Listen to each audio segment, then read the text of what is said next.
Hi Real Pros! Welcome back to my YouTube channel. This is Richard C., your real property expert. And for today, I am very excited because we'll be talking about the 2022 market economic outlook and what you need to know when investing in real estate properties this year. So for today, I have a very special guest. We have Mr. Roi Bondoc, Head of Research of Colliers, Philippines. So if you're interested, this is Real Pro Season 2 and keep on watching this vlog.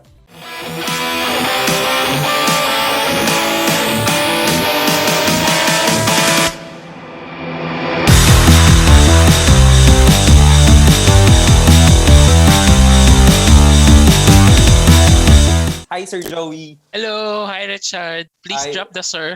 Oo nga, Joey na lang, sir. Hi, Joey. Yeah, Joey na lang, yes. It's been a while now. We used to interview each other sa mga forums dati or Yeah, nagkakasama tayo oo. sa mga forums And pre-pandemic. face to face na used Oo. to see you also, yeah. Oo nga, hopefully soon again. Yes, correct. Okay, sige Sir Joey, ano ka naman? Greet mo naman yung mga real pro viewers natin, mga real estate investors all over the world. So, good morning, good afternoon, good evening, wherever you are, guys, and welcome to Real Pro. Thank you for watching this episode, and I'm really excited to share insights, of course, the data that we have collated and collected at Colliers Philippines. And really looking forward to this discussion with Richard. Okay, sige, let's get on with it kasi I know everyone's excited. So, ito na. Ano sa kanila to dream come true sa kanila. Wish granted. So, again, thank you in advance for joining us today. Okay? Yes. Okay, sir. Direct to the point na ako, no? Para wala ng paligid. Because this is the real pro. It's always the real data, the real factors, the market factors. So, okay. How is the 2022 market outlook, no? How is it so far? Do we have a positive outlook or a negative outlook? Well, definitely we're looking at a more positive outlook projection for 2022. And I want to start by saying that the Philippine economy is likely to grow at a much faster pace. So just to rewind a bit in 2021, we grew by about 5.6%. That is, of course, the fastest growth over the past few years, especially considering the pandemic that we experienced in 2020. So that was a 9.6% contraction, right? And that is really, a nightmare to a lot of investors, to a lot of businessmen, and even the property sector was affected by the COVID-19 pandemic. So we really saw disruption in the market. So that 5.6% growth was definitely a turnaround from the 9.6% contraction that we posted in 2020. Right. And of course, we are optimistic that economic growth and a faster projection for 2022, which would range from 7 to 9%, will have a spillover impact and a positive effect on the property sector. And we're looking at a few indicators, and I think those indicators point to a better 2022, not just for the economy but also for the property. Correct. But what are the justifications of this data? I mean, okay, we're expecting a better growth, basing it from last year's trajectory. What are the elements, that affects this factor for us to be able to determine that, okay, we're gonna do good in 2022? Well, several factors, of course, help support our projection. One of those is the improvement in office leasing. So, right. Office, of course, is very solid segment of the property market. We have seen pre-POGO about 500, 600,000 square meters of office space being taken up in the market. With POGOs entered the market, we're seeing 900,000 up to 1 million square meters of office space being transacted, being leased in the market. But, the POGOs, they're unlikely to return to the Philippines. But what's positive is that the Philippine office market will still see deals materializing over the next 12 to 18 months. So you have the BPO companies, call centers, which continue to occupy office space across Metro Manila, but even in areas outside Metro Manila, you have the likes of Cebu, Iloilo, Pampanga, Right. which remain very attractive locations for these BPO companies. And of course, if you have a stronger leasing market, you would expect that there will be an improvement in terms of residential demand. So the employees will be leasing out condominium units, or Right. they will be investing in their own condominium units. In 2021, that was a very good year for launches of new condominium units in Metro Manila. So it only indicates that developers are really planning to tap pent up demand. The demand that was somehow stalled by the Right. COVID-19 pandemic. And we're likely to see that returning for 22.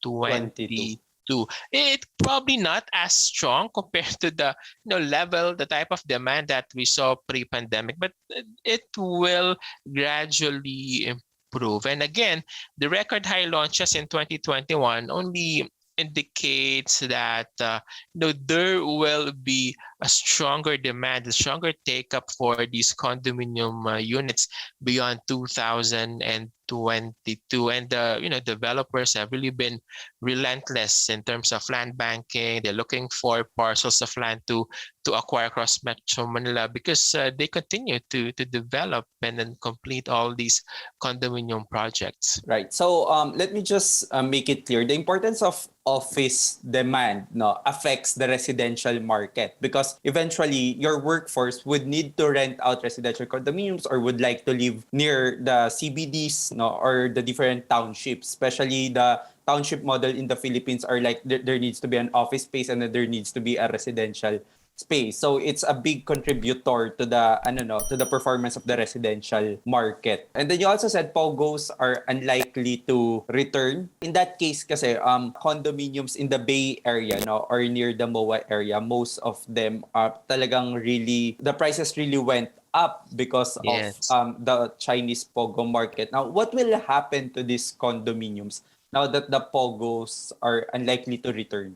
The fact that local businesses continue to operate and they continue to encourage employees to report to work and report on site, definitely this will have a positive impact on the demand for the condominium units, not just in the Bay Area, Yes. but across Metro Manila. So those that were completed perhaps in 2019 and 2020, which were vacated by the POGO employees, I think there are better prospects now for these condo units to be leased out. So, Correct. and then eventually the rents will also recover. So we're projecting a 2% increase in rents for 2022. Again, that is slower than what we saw pre-pandemic, but it Yeah, is a recovery. It's an increase nonetheless compared to better than contraction that fall. we saw. Yeah, Exactly. better To than the fall, right? decline and Yeah, and makes the market correction we panic. saw Yeah, exactly in 2020. yeah, the reason why I was asking now with regards to the Bay Area, it's just because majority of my viewers are SMDC buyers. Okay. Based on that. So I think tendencies they're the first one to panic. A lot of Mm. them would not continue the investment because they don't think it's worth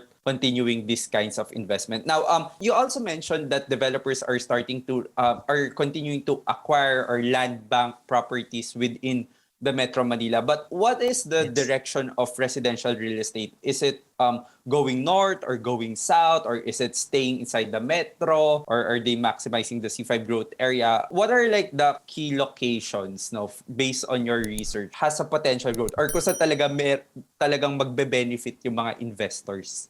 Okay.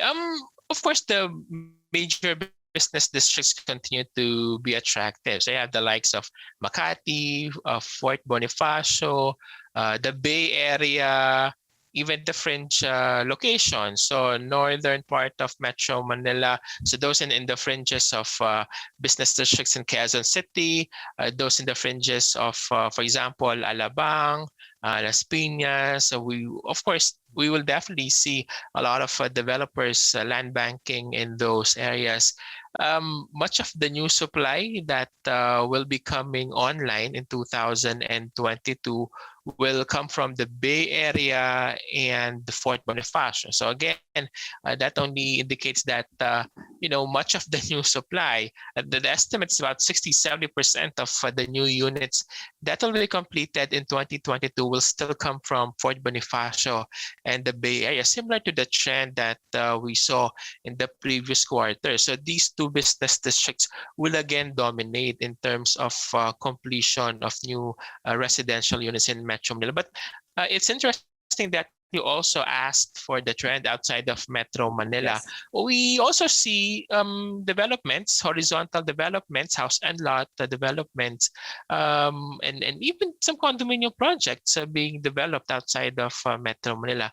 The house and lot sector is a segment of the residential market, of the property market that remains strong, mainly because you have the likes of OFWs that continue to fuel the demand for these residential projects. In fact, if you look at the profile of buyers of these house and lot projects, about 60-70% of the buyers are overseas Filipino workers. And of course, you also have local investors.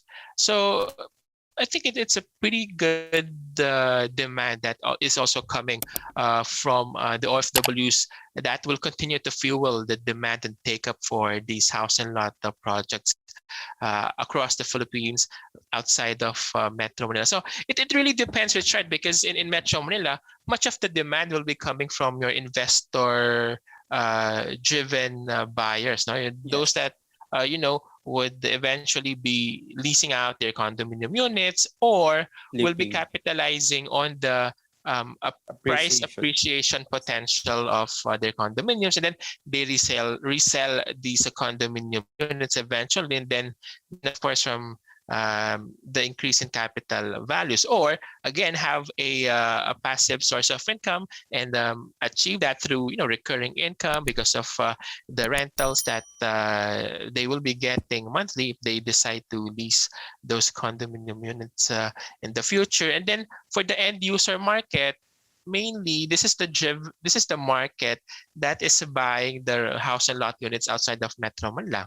So correct. Those in Pampanga, in Bulacan, Interlac, Cavite, Laguna, Batangas.